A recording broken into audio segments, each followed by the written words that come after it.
It is the dead of January 5th, the house silent except for the wind rattling the shutters. An old woman, ragged shawl, soot-black fingers, broom slung across her back, slides down the chimney like smoke. Italian children were warned in whispers passed from mother to grandmother. If she finds you awake, she does not just leave coal. She raises that broom and strikes. Or worse. This is no fairy tale told around campfires. This is instruction, delivered by mothers and grandmothers, repeated every January 5th, enforced with the weight of centuries. The rule is absolute. You must feign sleep. You must not watch. Because the moment her eyes meet yours, the judgment changes. This is the Pandora's Project. What you are about to hear is the file of La Befana, the Christmas witch who began as a Roman goddess demanding burnt offerings at the threshold of the new year, who was branded a hallucination by the medieval church, and who was later drafted into a fascist loyalty program. Through every transformation, she kept her broom, her sack, and her ancient right to decide what stays and what is swept away. We are opening this archive together. If you are here, listening in the dark, you are one of the seekers. Leave a comment below and tell us where you are watching from. Subscribe if you want to be here when the next forbidden file unseals. And if something about this story is already pulling at you, a like tells us you are ready to go deeper. The broom is not decoration. It is a tool with a history older than the witch who carries it. To understand that history, we must first hear the story. Part 1. The story grandmothers tell. There is a story that explains her. A story Italian mothers whisper to daughters on winter nights when the fire burns low and shadows grow long across stone floors. It is a story of refusal and regret, of a moment missed and a search that never ends. On a cold January night 2,000 years ago, an old woman sat alone at her hearth. The fire crackled and popped, throwing dancing shadows on the walls of her small house. Wind howled through cracks in the shutters, rattling the wooden frames. Outside, the world was frozen and dark. Inside, warmth wrapped around her like a blanket. She was tired, so tired. Her back ached from years of labor. Her hands were rough and cracked from endless work, and all she wanted was rest. Just one quiet evening without obligation pressing against her shoulders. Just warmth and stillness and the soft sound of flames consuming wood. Then came the knocking, hard and insistent against her door, cutting through the wind's howl. She rose slowly, joints protesting, and opened the heavy door to the frozen night. 3 strangers stood in the darkness. Travelers dressed in rich foreign robes that marked them as coming from distant lands. Behind them, camels shifted and snorted, their breath rising in white clouds. The travelers bowed respectfully and explained their journey. They were following a star, they said, pointing to the sky where a bright new light burned brighter than anything the old woman had ever seen. The star marked something holy, they explained. The birth of a king, a child who would change the world. They were going to Bethlehem to honor this infant, to bring gifts of gold and frankincense and myrrh. Would she join them on this sacred journey? The old woman looked at her warm hearth behind her, glowing with comfortable heat. She looked at her aching bones, her tired body that wanted nothing more than to sit and rest. She looked at the dark, frozen road ahead, at the long, uncertain journey to some distant town she had never seen, at the cold night pressing in from all sides. "I cannot," she said, shaking her head. "I'm too tired, too old. I have too much to do here. Sweeping, cleaning, preparing. Maybe tomorrow. Maybe when I have rested and finished my work. Maybe when the fire has burned down and the house is ready." The wise men bowed respectfully. They understood tiredness. They knew the pull of home and hearth. They thanked her for opening her door at all and turned back to their camels. The beasts groaned as they rose, carrying their riders back into the frozen darkness. The star moved on, gliding slowly across the sky toward Bethlehem. And the old woman closed her door, returned to her fire, and sat down in her familiar chair. The warmth felt good. The stillness felt right. She had made a reasonable choice, she told herself. She was too old for such journeys, too tired for midnight wandering. The wise men would find their king without her. But when morning came, something had changed. The warmth of her hearth felt wrong. The comfort of her house felt like a prison. She had refused something holy, turned away something sacred with her tired excuses and her small concerns. What had she done? What had she rejected while she sat warming herself by the fire? The knowledge of that refusal burned hotter than any flame in her grate. It seared through her chest, this terrible understanding that a moment had arrived and she had let it pass. The wise men had offered her a place in something miraculous, and she had said no because she was comfortable. She grabbed her broom and rushed out into the cold morning air. She searched the road for the travelers, for their camels, for the bright star that had marked their path. But they were gone. The star had set. The moment had passed. The wise men had reached Bethlehem while she slept, and the Holy Child had already received their gifts. And so she searches still. Every January 5th, the eve of Epiphany, she flies from house to house seeking the Christ child she refused to visit. She carries gifts in her heavy sack, hoping that one sleeping infant might be the Holy Child she missed. She leaves dried figs and honey candy and small toys for children, performing the service she should have offered to the Holy Family. She sweeps each home as she goes, cleaning and blessing and preparing, trying to make up for the hospitality she denied. She can never stop searching. She can never rest. This is her eternal penance for one night's refusal, one moment's choice to stay warm instead of follow the star into the frozen darkness. Italian children know what happens on January 5th. They hang their stockings before bed and wake on the 6th to find them changed. Good children find gifts. Sweet dried figs still soft with moisture. Honeycomb candy that tastes of something ancient. Small wooden toys carved by unseen hands.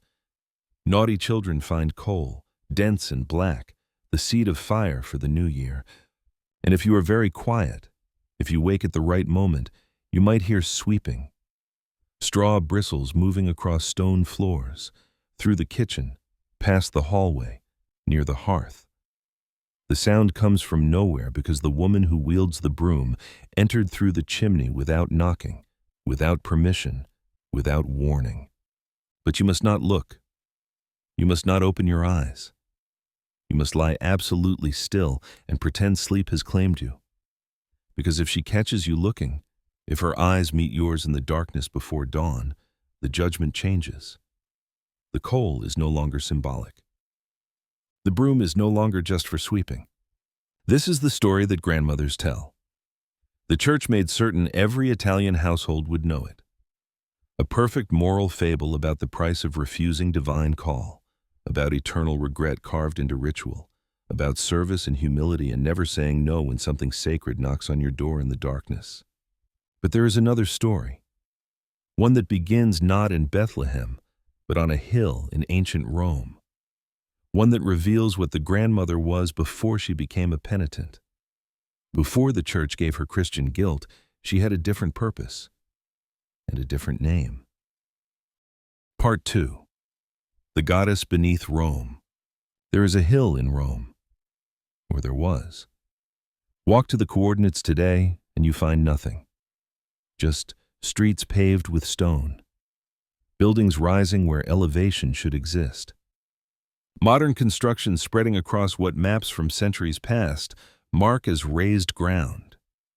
But if you could dig beneath the pavement, if you could excavate through layers of architecture and rubble and ruins, you would find the foundation stones of a shrine older than Rome itself. The people who built it worshipped a goddess they called Strenia. Every January 1st, her priestesses performed a ritual. They brought offerings to her temple on the hill. Dried figs, honey. Dates. Sacred twigs of verbena bound with red thread. These were gifts for new beginnings, offerings to the goddess who blessed thresholds and transitions and the dangerous crossing from one year to the next. The ritual was specific. Fig and honey represented sweetness entering the new year. Dates symbolized the abundance that should follow. But the verbena twigs were something else, something older. Verbena grew wild on Italian hillsides, its purple flowers considered sacred, used in purification ceremonies and oath-taking.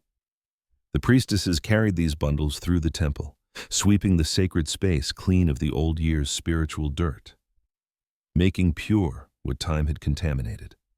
The gifts have a name that survives today.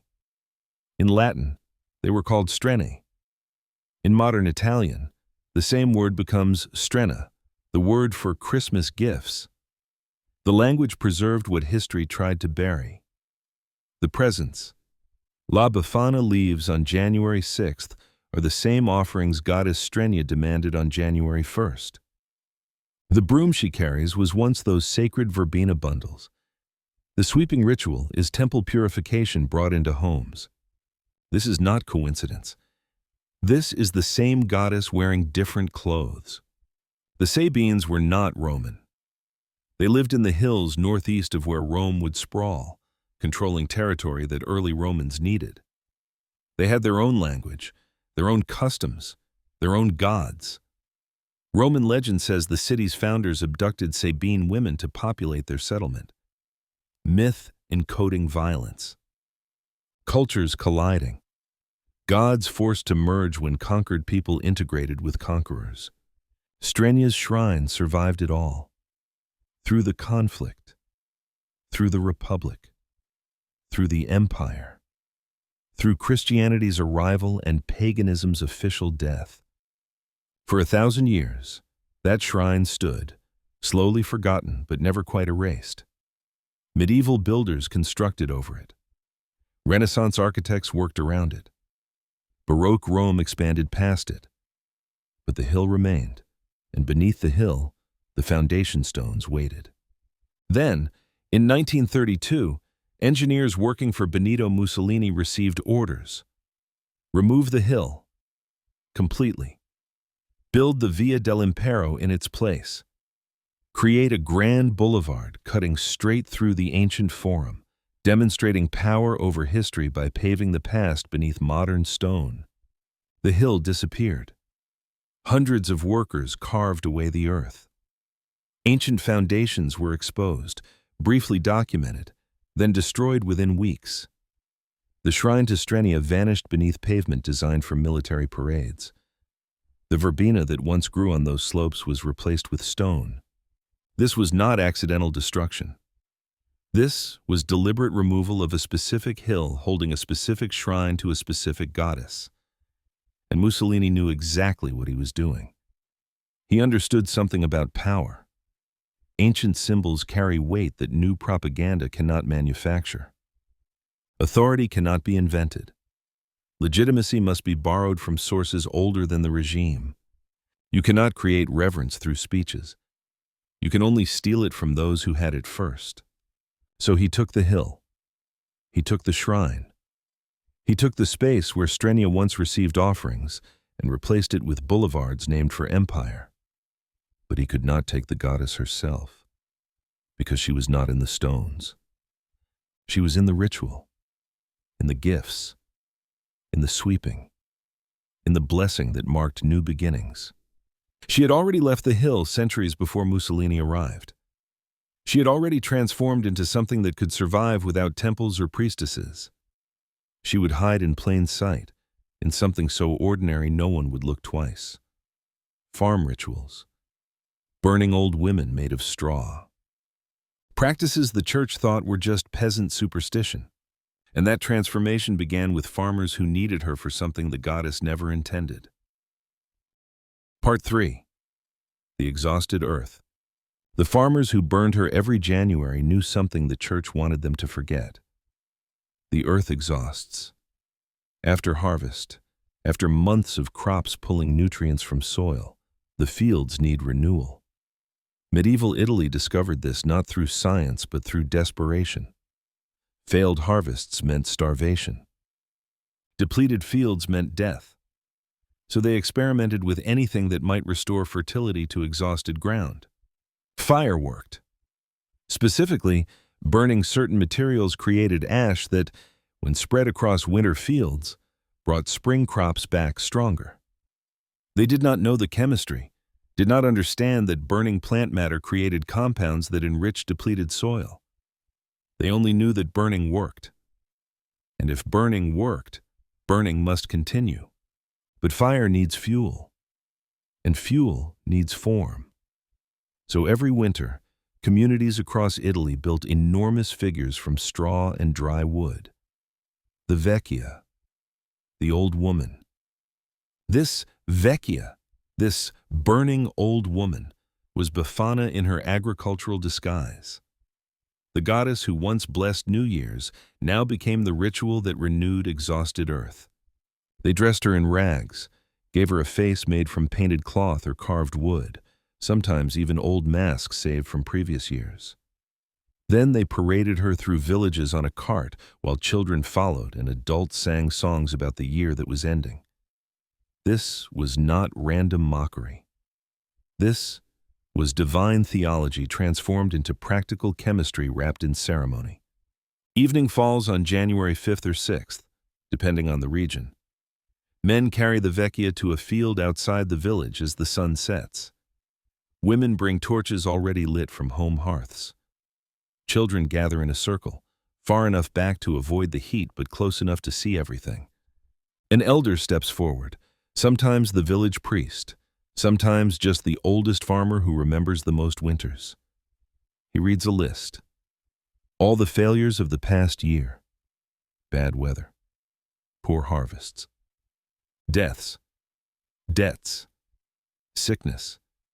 Everything that went wrong, named aloud so it can be burned away. Then the torches touch the straw. The Vecchia ignites quickly, flames roaring up her body, consuming the effigy in minutes. The heat is intense enough that the crowd steps back, shielding faces from the blast of warmth. Sparks spiral up into the darkening sky. The straw crackles and pops. Within moments, the figure is gone, reduced to glowing embers and ash.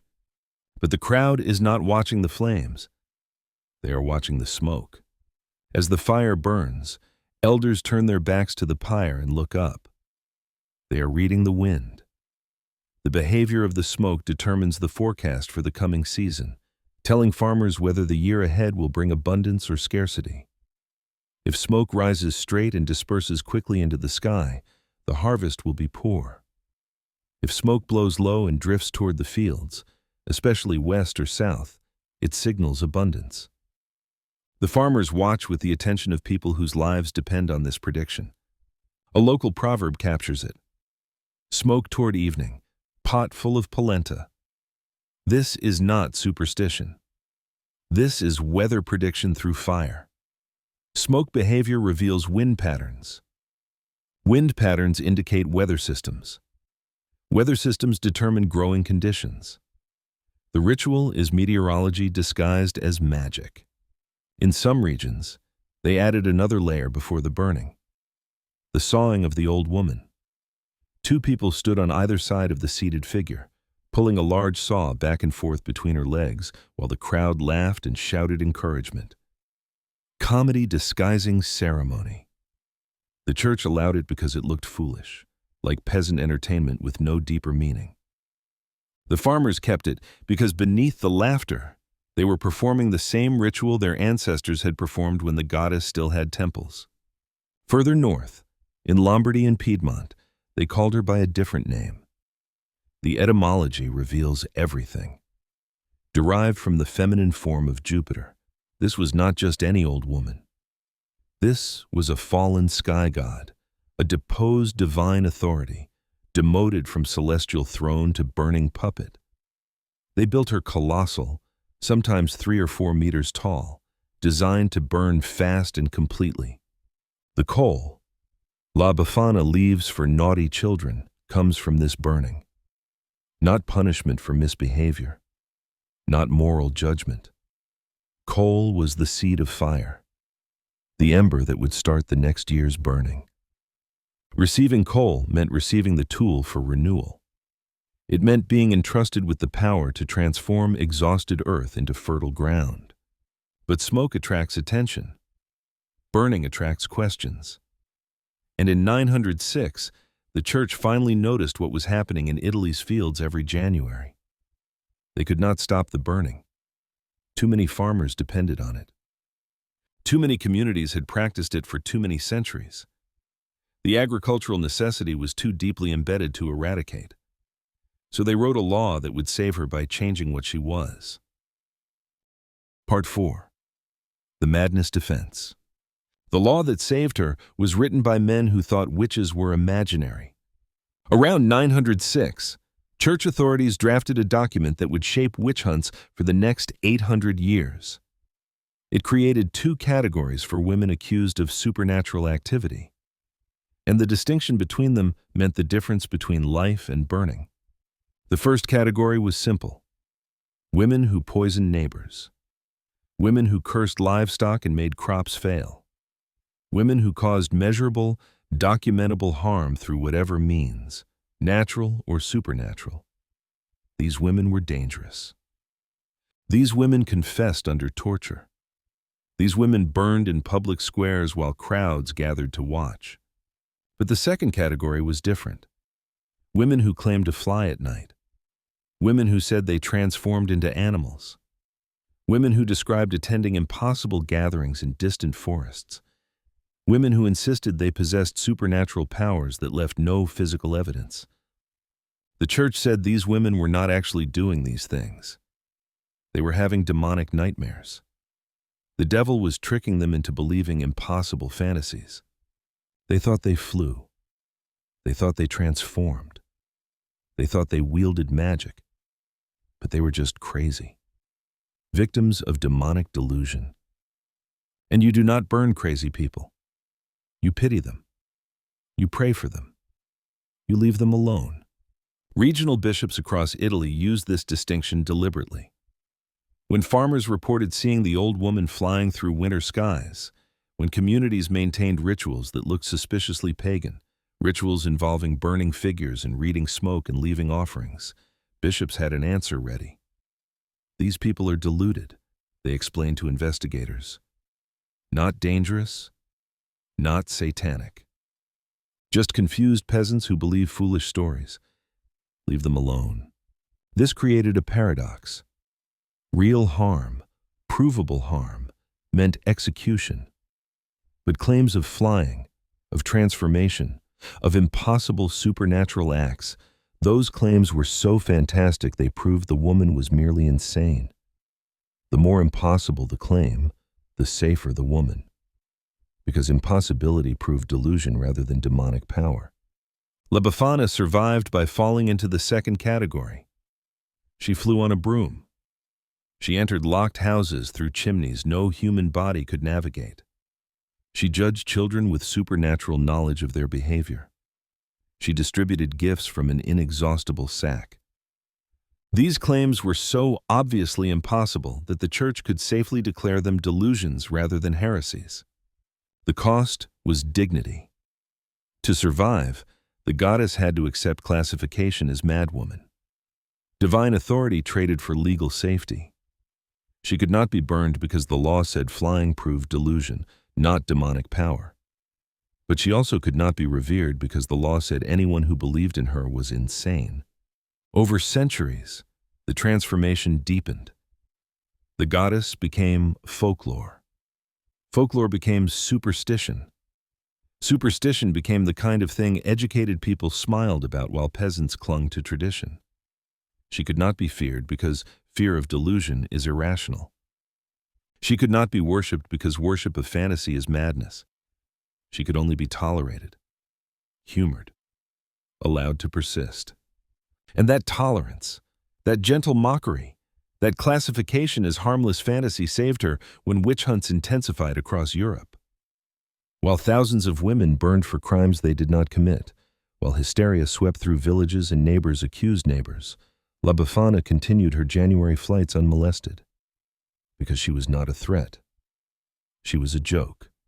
The law had transformed her again, from goddess to agricultural necessity to legal nonentity, from sacred to useful to harmless. And harmlessness became invisibility. Something that cannot be feared cannot be targeted. Something classified as delusion cannot be destroyed as heresy. She slipped through the cracks by being too ridiculous to take seriously. But being too ridiculous to fear meant being too absurd to respect. Legal protection gave her time to perfect her next disguise, one so ugly it made inquisitors laugh instead of light fires. Part 5. The Ugliness Weapon. She made herself ugly on purpose. The transformation was calculated, deliberate, strategic.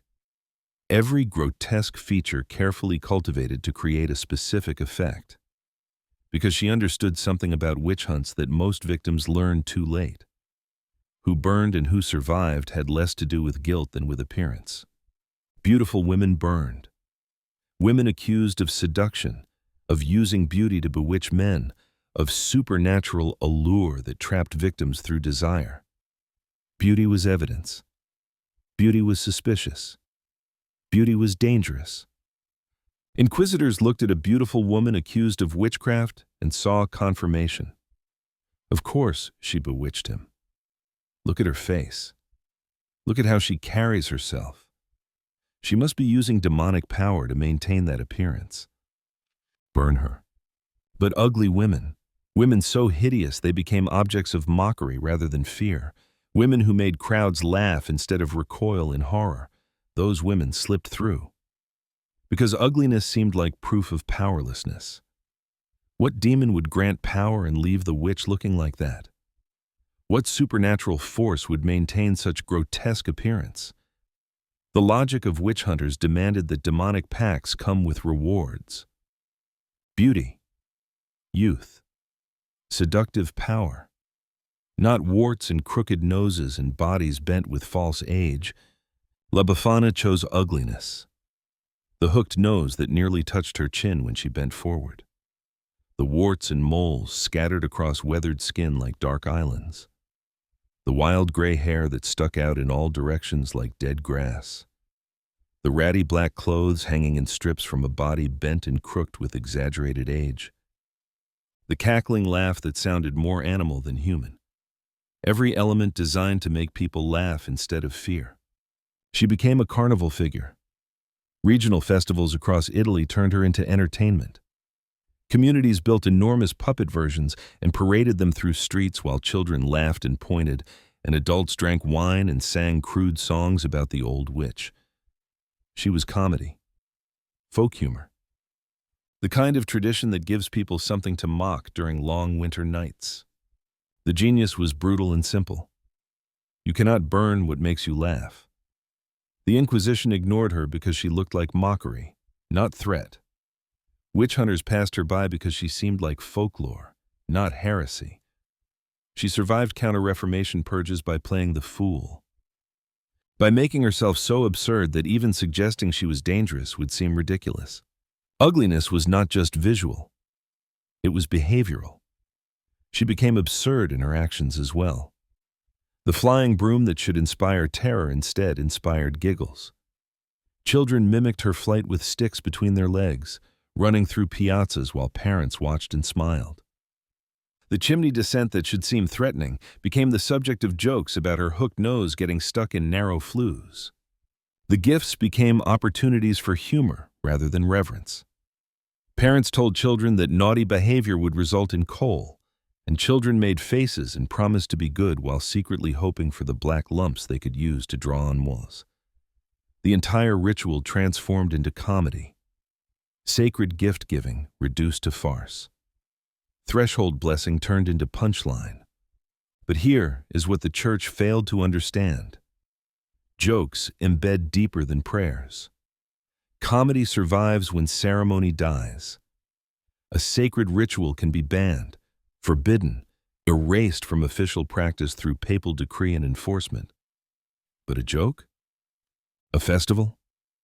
A tradition that makes children laugh? That persists precisely because it seems harmless and therefore not worth destroying. While the church burned actual goddess worship out of villages across Italy, while they destroyed temples and outlawed pagan practices and executed those who clung to old ways, La Befana danced in town squares protected by laughter and sugar.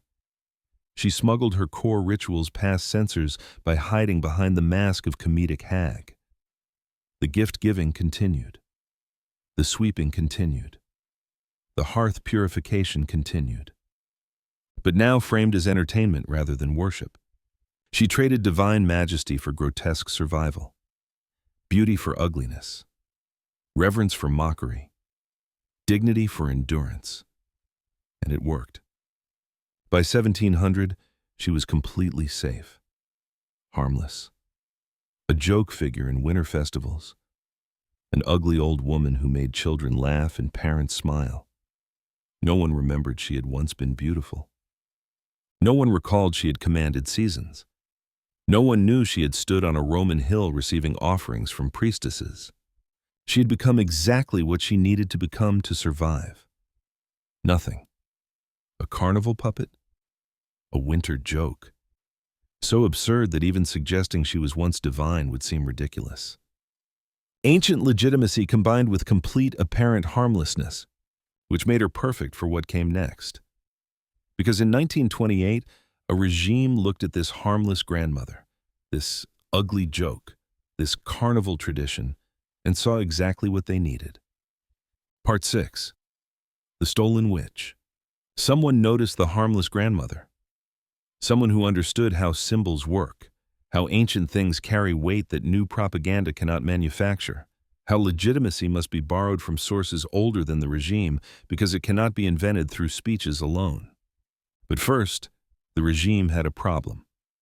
Mussolini watched American Santa Claus creeping into Italian cities. Department stores importing the jolly red figure. Children asking for American-style Christmas. Italian traditions threatened by foreign commercial influence. Italy needed its own gift giver, one rooted in Italian soil, one the regime could shape. January 1928. Mussolini's Organization for Workers' Leisure and Cultural Programs launched a new initiative, Befana Fascista. They took the Christmas witch and put her in service of the state, not by destroying the tradition, not by banning the ritual, but by embracing it, by making it official, by transforming folk practice into government program. The first events were carefully staged. January 6th, major Italian cities. Public squares filled with families expecting traditional celebration. But now officials organized everything. They arranged the gift distributions. They provided the presents. They made La Befana an official part of the regime's cultural calendar. Children received packages. Some contained toys, candy, dried fruit. Others received coal, but even the coal came wrapped now, presented as part of ceremony rather than left mysteriously in stockings. The gifts arrived with something new embedded in them. The appearance of state endorsement. The visual connection between beloved tradition and government approval. Ancient Italian heritage administered by modern authority. The program spread quickly. Schools participated, organizing January 6th events where teachers distributed gifts to students. Municipal buildings hosted celebrations in town squares. Even factories arranged parties for workers' children, with government organizations providing presents and publicity. Everywhere the pattern was similar. La Befana appeared, usually an actress in traditional costume or sometimes just an effigy carried through crowds, and gifts were distributed according to prepared lists. Photographs from these events survive in Italian archives. Children gathered in groups, some wearing the black uniforms of youth organizations, others in regular clothes. Officials standing nearby in party uniforms. Befana figures prominent in the frame, sometimes enormous puppets, sometimes women dressed in traditional ragged black dress and shawl. The visual message was clear and deliberate. The regime cares for Italian children. The regime honors Italian traditions. The regime connects itself to cultural heritage, stretching not just decades but millennia. What surviving documentation shows clearly is that gift distribution happened under state organization. That government programs funded and promoted these events as part of their mandate to provide cultural activities for Italian workers and families. That propaganda materials emphasized the regime's role in preserving traditional Italian culture. That participation grew throughout the late 20s and 30s as the program expanded from major cities to smaller towns. What remains less certain from the records is the exact nature of screening mechanisms. If systematic surveillance existed beyond the general atmosphere where all public participation was noted and loyalty was always implicit. Some historians emphasize the propaganda value, the creation of positive associations between regime and beloved tradition. Others point to the broader context where officials maintained awareness of participation in public events and where presence or absence could influence how families were viewed. The truth likely varied by region, by year, by how local authorities interpreted central directives. But the weaponization was real regardless of surveillance specifics. The mere act of appropriation was violation. Taking a tradition that had survived 2,000 years through autonomous transformation, through communities maintaining their own rituals, and making it dependent on state approval. Taking something that belonged to everyone and claiming it for the regime. Taking the harmless grandmother and dressing her in political uniform. Why her specifically? The calculation was sophisticated. La Befana had ancient legitimacy. 2,000 years of Italian cultural memory. She was already associated with gift-giving and child-rearing. The infrastructure already existed. Families already participated. Children already expected her. And most importantly, she was already classified as harmless. No one questioned her presence. No one suspected political motives behind an old woman with a broom and gifts. The regime took her survival strategy and used it against her. She had made herself harmless to survive persecution. That harmlessness made her perfect for appropriation. She had made herself comedy to avoid burning. That comedy made her acceptable for propaganda. She had stripped herself of divine dignity to endure witch hunts. That lack of dignity made her malleable for political purposes. For 2,000 years, she had controlled her transformations. From goddess to agricultural necessity. From necessity to legal anomaly. From anomaly to protective comedy. Every change was strategic. Every adaptation was chosen. She survived by changing shape, by accepting degradation when necessary, by becoming whatever was required to endure. But this was different. For the first time in 2 millennia, someone else was doing the transforming. The regime decided what she meant. The regime decided how she appeared. The regime decided the context of her gifts. She had no agency in this transformation. No choice. No control. And she could not resist. Because she had spent 3 centuries proving she was powerless.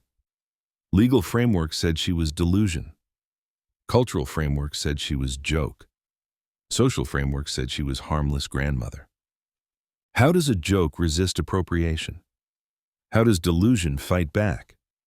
How does harmlessness become threatening? It cannot. So she became Befana fascista. And for 15 years, the regime used her exactly as intended. Ancient symbol legitimizing new power.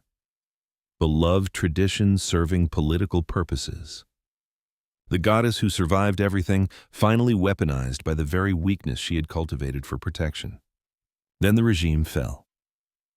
Part 7. The unstoppable judgment. The regime fell. Allied forces liberated Italy city by city, driving occupiers north and dismantling infrastructure as they advanced. In Milan, partisan fighters captured Benito Mussolini as he tried to flee. They executed him and displayed his body hanging upside down in a public square, final humiliation for the dictator who claimed he would restore Roman glory. Everything associated with the regime was destroyed. Symbols torn down, ripped from buildings. smashed in streets by crowds who spent decades under oppression. Black uniforms disappeared. Propaganda offices closed. Party headquarters became targets for retribution. Government programs dissolved, their records scattered, their initiatives abandoned. La Befana did not disappear. January 6, 1946. The first Epiphany after liberation. Italian families woke to find stockings hung the night before, exactly as they had been hung for centuries. Children discovered dried figs, honey candy, small toys waiting. Some found coal. The sweeping sounds returned to homes across the peninsula. The tradition continued as if nothing happened, as if 15 years of appropriation were just another transformation in a long history of transformations. Post-war Italy debated what to do with her. Newspaper editorials appeared questioning whether the tradition should be abandoned. Too tainted by association, some argued. Too compromised by years of political use. Better to start fresh with new traditions untouched by propaganda, traditions that belonged purely to democratic Italy. Others countered that La Befana predated the regime by 2 millennia. Why should 20 years of corruption destroy 2,000 years of heritage? The regime appropriated her, yes, but did not create her, did not own her, simply used what already existed. Abandoning her gives them victory even in death. The debate never resolved. Intellectuals argued in cafes and universities about authenticity and contamination. But while they argued, while politicians discussed and scholars debated, the stockings kept appearing. Families kept participating. Parents kept telling children to pretend sleep. Grandmothers kept warning about consequences of watching. Children kept waking on January 6th to find their gifts. The ritual continued not because anyone decided it should, but because no one stopped doing it. What survived was not the regime's version. Official events disappeared with the organizations that ran them. Government distributions ended. Propaganda imagery was destroyed or archived. The political overlay vanished. But the core ritual persisted. The domestic practice. The family tradition of hanging stockings and leaving gifts and hearing sweeping sounds in darkness before dawn. This continued because it existed independent of official sanction. The gifts continued because parents and grandparents provided them. The sweeping continued because 2,000 years of practice embedded the ritual deeper than political appropriation could reach. Modern Italy still maintains the tradition. Every January 5th, stockings appear. Children wake on the 6th to find them filled. The gifts are commercial now, purchased in stores rather than home prepared, wrapped in colorful paper. But the core elements persist. Dried fruit among modern candy. Coal for the naughty, though now sugar coal shaped and colored to look real. And somewhere in many homes, even homes where parents insist it is just tradition, just fun, there remains the sense that something more than parents is involved. Annual debates return like seasonal cycles. Every December, op-eds appear questioning the tradition.